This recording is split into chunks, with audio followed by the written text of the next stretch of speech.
আজ থেকে ১০০ বছর পর ক্যালেন্ডারের পাতায় যখন ২১২৪ সাল, আমাদের প্রায় প্রত্যেকের দেহ তখন মাটির নিচে, অস্তিত্ব তখন রূহের জগতে। ইতিমধ্যে ফেলে যাওয়া আমাদের সেই সুন্দর বাড়িটা হয়তো পরবর্তী প্রজন্ম ভোগ করছে। পছন্দের কাপড়গুলো ব্যাকডেটেড হয়ে গেছে। শখের গাড়িটা হয়তো অন্য কেউ চালাচ্ছে, আর আমায় খুব কম জনই স্মরণে রেখেছে, হয়তো হয়তো কেউ ভাবেও না।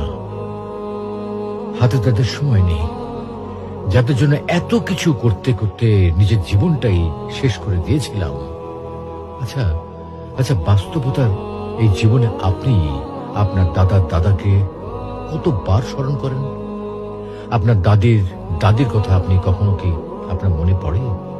পৃথিবীর বুকে আজকে এই বেঁচে থাকা, এত হইচই, এত মায়া কান্না এভাবেই চলছে। গত হওয়া অসংখ্য প্রজন্মকে টপকে আমরা এই জীবন লাভ করেছি। তেমনিভাবে আগামীতে অসংখ্য প্রজন্মের ভিড়ে হারিয়ে যাবে আমাদের এই জীবন।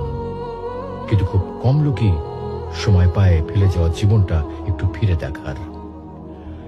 বাস্তবতা হচ্ছে এই জীবনটা আমাদের কল্পনার চেয়েও অনেক অনেক ছোট।